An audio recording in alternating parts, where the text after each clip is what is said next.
देखो बच्चों, आज का हमारा टॉपिक है कैपेसिटर एंड इट्स प्रिंसिपल। एक कैपेसिटर क्या होता है? ये एक अरेंजमेंट है जिसका काम होता है चार्ज को स्टोर करना। चार्ज स्टोर करता है तो इसका मतलब वो इलेक्ट्रिक एनर्जी को स्टोर करता है। ठीक है, किस प्रिंसिपल पे काम करता है, आखिर एनर्जी को कैसे स्टोर करता है, उसका हम पढ़ेंगे प्रिंसिपल। मान लेते हैं हमारे पास एक इंसुलेटेड एक प्लेट है। ठीक है, इसको इस बॉक्स से, ये एक इलेक्ट्रिक बॉक्स है, ये इसको चार्ज सप्लाई करना शुरू कर देता है, पॉजिटिव चार्ज।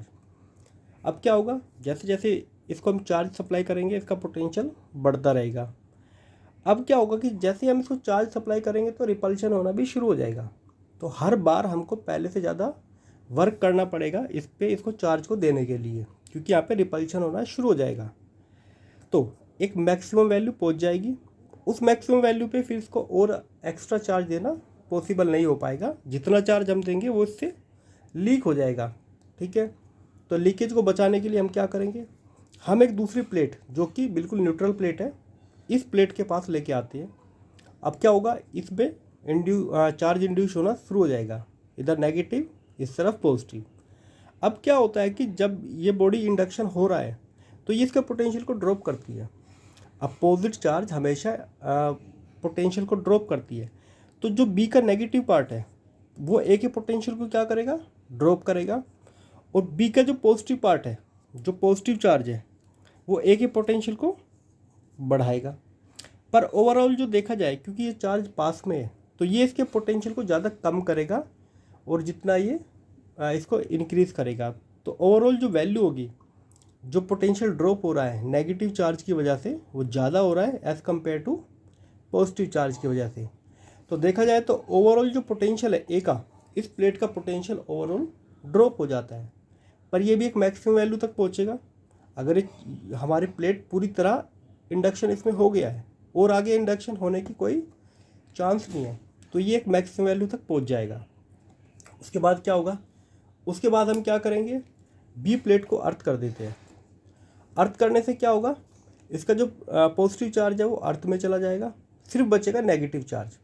अब जो ये चार्ज, जो पीछे जो चार्ज था, जो पोटेंशियल को रेज कर रहा था, वो यहाँ से हट गया है, सिर्फ नेगेटिव चार्ज बचा है। और ये क्या करता है, इस ए के पोटेंशियल को ड्रॉप करता है। तो जो ए का पोटेंशियल है वो सिग्निफिकेंटली ड्रॉप हो जाता है। तो ये और ज़्यादा चार्ज अब ले सकता है, एक्वायर कर सकता है, इसकी कैपेसिटी बढ़ गई है।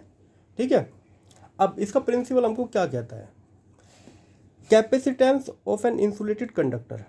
कोई इंसुलेटेड कंडक्टर है, जैसे कि हमारा ए है, इसकी जो कैपेसिटेंस है इज़ इंक्रीज, वो बढ़ जाती है considerably by bringing near it.